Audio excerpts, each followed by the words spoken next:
Start करने जा रहे हैं प्रैक्टिस सेट नंबर 5.2।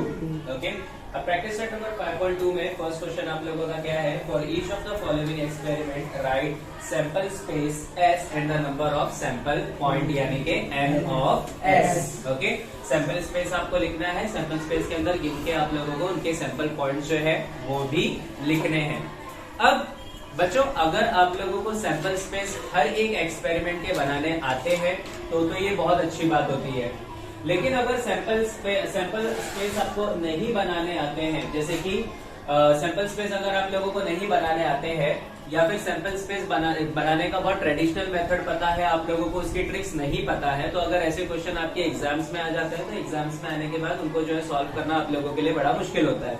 ओके, अब मैंने लास्ट टाइम भी आप लोगों को ये ट्रिक बताई थी, वापस से ये ट्रिक बताता हूँ आप लोगों को। आपको फॉर्मूला यूज करना होता है, एक फॉर्मूला होता है a raised to n। क्या होता है formula? a raised to n। ए क्या है आप लोगों का? ए है आप लोगों का number of faces, number of faces. यहाँ पर लिख देता हूँ मैं, आप सभी इस चीज को नोट करके रख लीजिए ताकि अच्छी तरीके से याद रहे, number of faces. Okay, now n क्या है यहाँ पर? एन है आप लोगों का नंबर ऑफ ट्रायल्स। क्या नाम है आप लोगों, क्या है ये? Number of trials. अब इसका मतलब क्या होता है और ये फॉर्मूला कैसे हम यूज करते हैं वो जरा समझने की कोशिश करो। ओके, लेट अस से हमने एक डाइस थ्रो किया। कितना डाइस थ्रो किया? एक डाइस। अब डाइस के अंदर आपको पता है कितने फेसेस होते हैं? 6 फेसेस होते हैं। कितने फेसेस होते हैं? 6। तो एक ही जगह आप कितना लिख देंगे? 6। ओके, और ऊपर क्या है? पावर किसका डालना है हमें? एन का। एन का मतलब क्या होता है? Number of trials. अभी जो डाइस है आप लोगों का, कितना डाइस थ्रो किया गया है या कितनी बार थ्रो किया गया है? एक ही बार, यानी कि 6 के पावर में कितना आ जाएगा? 1। तो 6 raised to 1 कितना होता है? हमेशा 6 ही होता है। समझ में आई बात या नहीं आई? तो आपका सैंपल पॉइंट्स कितने बनेंगे? सैंपल पॉइंट्स आपके बनेंगे 6 का। समझ में आया या नहीं आया? अब अगर समझो एक ही डाइस को हमने 2 बार थ्रो किया है, एक ही डाइस को कितनी बार थ्रो किया है? 2 बार। भले ही कितनी बार भी थ्रो किया जा रहा हो, लेकिन है तो वो डाइस ही, और डाइस के अंदर कितने फेसेस होते हैं? 6 फेसेस होते हैं। तो एक ही जगह आप कितना लिखेंगे? 6 लिखेंगे। और पावर में नंबर ऑफ ट्रायल्स यहाँ पर कितने हैं? 2 है। तो 6 का कितना हो जाएगा? स्क्वायर। और 6 का स्क्वायर कितना होता है आप लोगों का? 36। यानी कि नंबर ऑफ सैंपल पॉइंट्स कितने बनेंगे आप लोगों के? 36। ये समझा या नहीं समझा? पक्का? अच्छा, अब अगर समझो एक दो और एग्जांपल इसी की बेसिस पे लेते हैं। लेट अस से कि आप लोगों का 2 कॉइन्स आर टॉस्ड, या समझो चलो एक कॉइन से स्टार्ट करते हैं। Okay, 1 coin is toss. तो आप लोगों को पता है एक कॉइन अगर हमने टॉस किया, एक कॉइन में कितने फेसेस होते हैं? 2, हेड एंड टेल्स, है ना? तो यहाँ पर आप एक ही जगह कितना लिखेंगे? 2। और पावर में कितने कॉइन टॉस किए गए? सिर्फ एक ही, तो 2 का पावर 1 कितना हो जाएगा? 2। यानी कि सैंपल स्पेस आपका कितने का बनेगा? सिर्फ 2 का बनेगा। Is this understood everyone? सभी को समझा? अच्छा, अब अगर एक ही कॉइन को आप समझो 3 बार टॉस करते हो, एक कॉइन टॉस 3 टाइम्स, या फिर मैं ये कहता हूं कि 3 कॉइन्स टॉस्ड साइमल्टेनियसली, दोनों ही एक ही चीज है आप लोगों की। ठीक है, एक ही कॉइन को या तो 3 बार टॉस करो या तो तीनों कॉइन को क्या करो? 1 बार टॉस करो। एक ही आप लोगों का सैंपल स्पेस बनता है। Is it clear everyone? अच्छा, अभी एक कॉइन के अंदर कितने फेस होते हैं? 2 फेस होते हैं, तो आपका 2 आ जाएगा। नंबर ऑफ ट्रायल्स अब कितनी आ जाएगी यहाँ पर? 3। तो 2 का क्यूब का मतलब होता है 2 into 2 into 2, तो 2 into 2 into 2 कितना हो जाएगा? 8 हो जाएगा। कितना हो जाएगा? 8। तो अब आपके सैंपल पॉइंट्स कितने के बनेंगे? 8 के बनेंगे। कितने बनेंगे? 8। नहीं समझा अभी भी? सभी को समझा? और ये 8 सैंपल पॉइंट, जब भी कॉइन्स की बात आती है तो 8 ये सैंपल पॉइंट सैंपल स्पेस में आप कैसे बनाएंगे? तो मैंने आपको बताया था ट्री डायग्राम यूज करके। कैसे यूज करके? Tree diagram. ट्री डायग्राम का मतलब कैसे सर? तो ट्री डायग्राम का मतलब देखो ऐसे बताया था मैंने आप लोगों को कि 8 को 2 पार्ट में डिवाइड करो। आधा कितना हो जाएगा? 4। तो पहले आप क्या लिखेंगे? 4 हेड्स लिखेंगे, फिर क्या लिखेंगे? 4 टेल्स लिखेंगे। फिर 4 का हाफ करो, 4 का हाफ क्या हो जाएगा? 2। तो 2 टाइम्स हेड, 2 टाइम्स टेल। फिर 2 का आधा करो, कितना हो जाएगा? 1। तो 1 टाइम हेड, 1 टाइम टेल। समझा या नहीं समझा? इसी तरीके से नीचे भी इसको भी ऐसे ही करेंगे। 4 टाइम्स हेड लिखेंगे आप लोग और 4 टाइम्स क्या लिखेंगे आप लोग? टेल्स लिखेंगे, है ना? 4 टाइम्स टेल हो गया ना, ये आप लोगों का क्या हो गया? ये 4 टाइम टेल। तो इस तरीके से अगर आप जो है एक ही चेन को भी आप फॉलो करते हो तो बहुत ही आसानी से आप लोगों का 3 कॉइन्स टॉस, 2 कॉइन्स टॉस या 4 कॉइन टॉस अगर बोला तो भी आप लोगों को आपका आंसर आसानी से मिल जाएगा। जैसे कि एमसीक्यूज में अगर तुमसे पूछ लिया कि late us say 4 coins are toss, let us say 4 coins are toss, 4 coin toss किए गए हैं और आपको तो इसका सैंपल स्पेस बनाने आता नहीं है, तो आप ये फॉर्मूला यूज कर सकते हो a raised to n का। 4 कॉइन्स की बात की गई ना, एक कॉइन का मतलब क्या होता है, कितने साइड्स होते हैं उसके अंदर, 2 साइड्स होते हैं, तो 2 रेज टू कितना आ जाएगा 4, 2 रेज टू 4, 2 रेज टू 4 का मतलब है 2 इंटू 2 इंटू 2, 2 टू जा 4, 4 टू जा 8, 8 टू जा 16, कितना आ जाएगा एन ऑफ एस आप लोगों का 16। तो बिना सैंपल स्पेस बनाए भी आप लोग बड़ी ही आसानी से आपका जो सैंपल स्पेस है वो काउंट कर सकते हो। समझा या नहीं समझा? समझा। अब इस केस में देखो, इस केस में क्या बोला आप लोगों को, 1 coin and 1 die thrown simultaneously. एक कॉइन है और एक क्या थ्रो किया गया आप लोगों का, डाइस। एक कॉइन और एक डाइस, एक ही कॉइन है और एक ही डाइस है ना। अब देखो एक ही कॉइन है, एक ही डाइस है, तो इसके अंदर भी मुझे जो है ना एन ऑफ एस कैलकुलेट अगर मुझे नहीं करना, मुझे फटाफट वैल्यू चाहिए, तो मैं देखो वैल्यू कुछ ऐसे निकालूंगा। 1 कॉइन, एक कॉइन टॉस किया गया ना, एक कॉइन टॉस किया गया यानी कि 2 रेस टू कितना हो जाएगा 1, है ना। फिर उसके बाद एक डाई थ्रो किया गया यानी कि 6 रेस टू कितना आ जाएगा 1, तो 2 रेस टू 1 कितना हो जाएगा 2, 6 रेस टू 1 कितना हो जाएगा 6, दोनों को मल्टीप्लाई कर दिया, 6 से कितना आ जाएगा 12। मेरा आंसर कितना आना चाहिए 12 आना चाहिए। एन ऑफ एस कितना आना चाहिए मेरा 12 आना चाहिए। ये समझा सबको या नहीं समझा ये वाला? नहीं समझा? देखो प्रोबेबिलिटी में या नंबर ऑफ वेज या नंबर ऑफ, अगर आप लोग पॉसिबल आउटकम जानना चाहते हो तो आप लोग कभी भी ऐड नहीं करते हो, हमेशा मल्टीप्लाई करते हो, प्रोडक्ट लेते हो। क्या लेते हो? हमेशा प्रोडक्ट, मल्टीप्लीकेशन करते हो। ठीक है, चलो अब इसके अंदर देखते हैं कि सैंपल स्पेस बनेगा कैसे, क्योंकि वो भी हम लोगों को दिखाना है ना। तो 1 coin and 1 dice thrown simultaneously, तो आपका सैंपल स्पेस कैसा बनेगा? एक ही कॉइन है, एक कॉइन के कितने साइड्स होते हैं? तो एक होता है हेड, एक होता है टेल। अब जो आपका डाइस है, उस डाइस के तो 6 साइड्स है, 1 2 3 4 5 6, तो एक हेड के साथ हो सकता है एक 1 आ जाए, हेड के साथ हो सकता है 2, हेड के साथ क्या आ सकता है 3, हेड के साथ आ सकता है 4 5 एंड 6। समझ में आया? सिमिलरली किसके साथ हो सकता है ऐसा? टेल्स के साथ 1 आ सकता है, 2 आ सकता है, 3 4 5 या 6। तो यहाँ पर आप सिंपली ऐसे लिखेंगे, हेड के साथ आ सकता है एक 1, हेड के साथ क्या आ सकता है 1, हेड के साथ में आ सकता है 2, तो H2, फिर H3, H4, H5, H6। समझा? फिर उसी तरीके से क्या हो सकता है टेल्स के साथ T2, T3, T4, T5 and T6। समझा? और यहाँ पर आप कर देंगे आपका bracket close. Is this understood? Yes sir. पक्का? Yes sir. अच्छा, तो यहाँ पर आप लोगों का एन ऑफ एस कितना मिल जाएगा? काउंट करेंगे तो 1 2 3 4 5 6 7 8 9 10 11 12 हो गए। एन ऑफ एस कितना मिल गया आप लोगों को? Is this understood everyone? तो बिना सॉल्व किए भी आप लोग आसानी से इसकी वैल्यू जो है वो पता लगा सकते हो।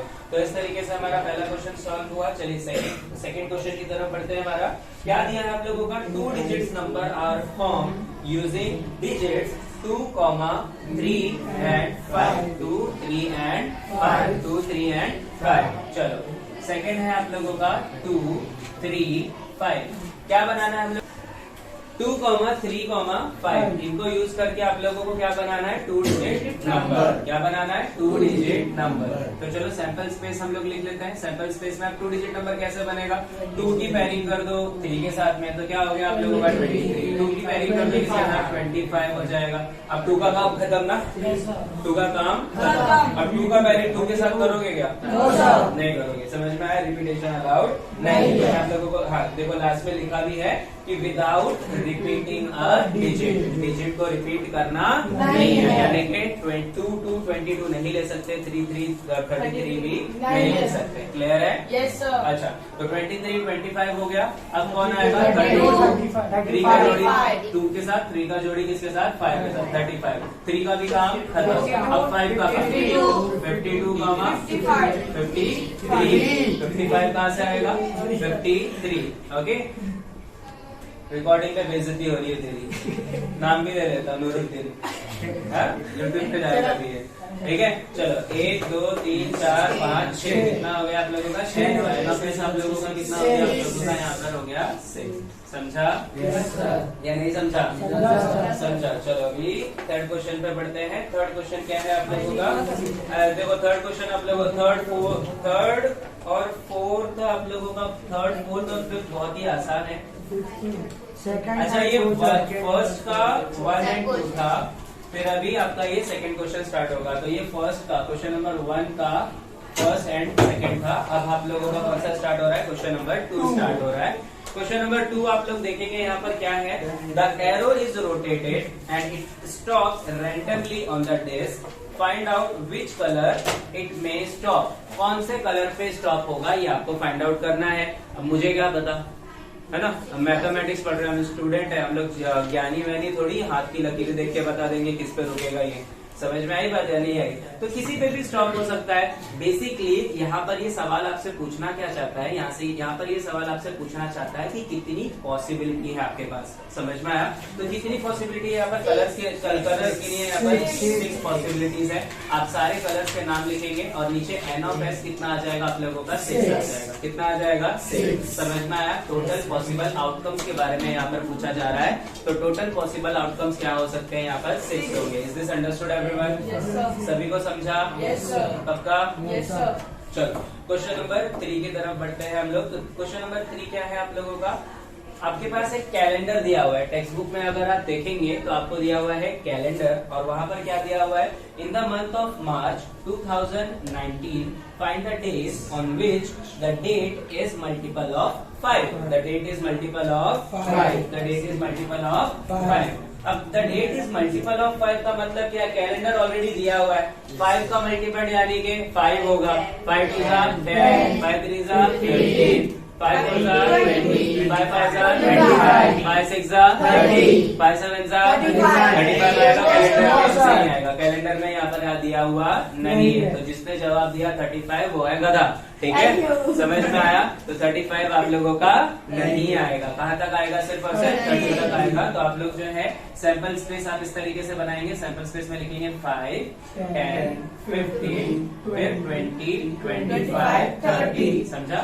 फिर उसके बाद गिन लो इसको, 1 2 3 4 5 एन ऑफ एस कितना आ जाएगा? Understood everyone?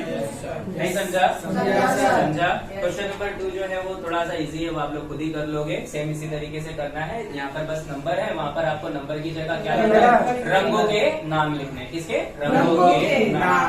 हिरवा, पिवड़ा वगैरह वगैरह। अच्छा डेज लिखने बोला है। In the month of March 2019 find the days. अच्छा डेज बोला है, बस डेज बोला है ना, तो ये डेज जो है ना 5 की जगह पे मतलब 5 ट्यूसडे को छोड़ के बाकी सब है। हाँ, तो और कौन से डेज आएंगे आप लोगों का? पहला आ जाएगा, पहला क्या आ जाएगा? ट्यूसडे। थर्सडे को छोड़ के बाकी सब। पहले ट्यूसडे आएगा, थर्सडे को छोड़ के बाकी सब आएगा। देखो पहले क्या आ जाएगा आप लोगों का? ट्यूसडे आ जाएगा। क्या आ जाएगा आपका? ट्यूसडे। फिर क्या आ जाएगा? पक्का? ठीक है। फिर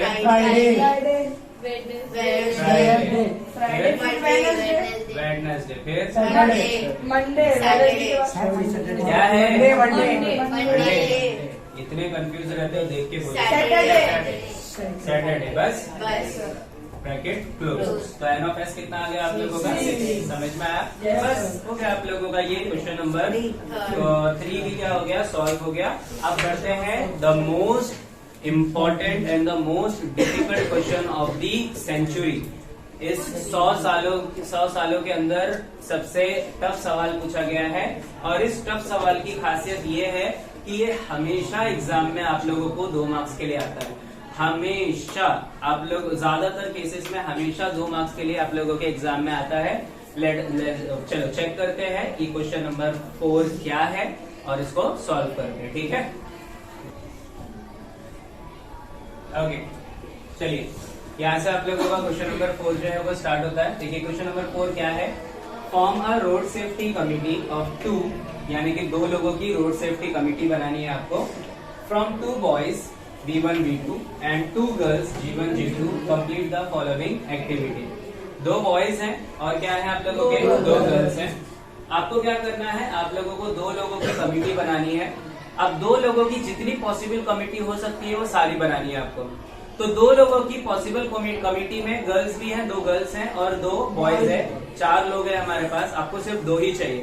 तो आपके पास ऑप्शंस क्या होंगे, या तो 2 गर्ल्स ले लूं मैं, या तो सिर्फ क्या ले सकता हूँ 2 बॉयज, या तो 1 गर्ल या फिर 1 बॉयज। बात समझ में आया? इतने पॉसिबल मेरे पास कॉम्बिनेशन है, उन पॉसिबल कॉम्बिनेशंस को हमने यहाँ पर डिवाइड किया है ए बी सी में। क्लियर है? ठीक है। अब ए में क्या आएगा आप लोगों का, कमिटी ऑफ 2 बॉयज। बॉयज कितने हैं आप लोगों के, B1 है, एंड क्या है आप लोगों का, B2 है। तो B1 B2 आप लोगों का एक हो जाएगा, है ना? क्या हो जाएगा, B1 एंड B2। पक्का ना? क्या हो जाएगा, B1 एंड B2। इसको ऐसे रखेंगे तो भी चलेगा, ये सेट नहीं है आप लोगों का, B1 B2।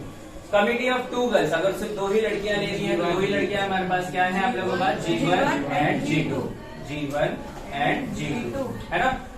सी में क्या है, committee of 1 boy and 1 girl. Committee of 1 boy and 1 girl, एक लड़का होना चाहिए और एक क्या होनी चाहिए, लड़की होनी चाहिए। तो ऐसे केस में क्या करेंगे, ऐसे केस में आप लोगों के पास हो जाएगा B1 G1 comma B1 G2, मतलब एक B1 है, पहला लड़का है, दूसरी लड़की के साथ उसका पेयरिंग हो सकता है, या फिर अभी जो है आप लोगों का B2 G1 होगा या फिर B2 G2 होगा। समझ में आया या नहीं आया? तो अब जो सैंपल स्पेस आप लोगों का बनेगा, सैंपल स्पेस का मतलब क्या होता है, ऑल पॉसिबल आउटकम्स। क्या बनेगा, ऑल पॉसिबल आउटकम्स। तो ऑल पॉसिबल आउटकम जितने भी बनाए आपने, यानी कि ये और ये सभी आप लोगों को यहाँ पर लिखने हैं। तो आप लिखेंगे B1 B2, फिर उसके बाद लिखेंगे G1 G2, फिर उसके बाद लिखेंगे आप क्या, B1 G1, B1 G2, then B2 G1 and B2 G2। समझ में आया या नहीं आया? आया सभी लोगों को? पक्का? तो ये आप लोगों का क्या बन गया है, सैंपल स्पेस। क्या बन गया आपका, सैंपल स्पेस। और इसका NF अगर आप लिखेंगे तो ये भी कितना आ जाएगा, 6 आ जाएगा। This is understood everyone? ये वाला क्वेश्चन कॉपी कर लो। और इसके साथ ही साथ में जो फर्स्ट सेकंड हमने अभी किया है वो शायद आप लोगों को लिखने का टाइम नहीं मिला, तो आई होप सभी को समझ में आ गया और वो खुद से आप कर सकते हो। कीजिए।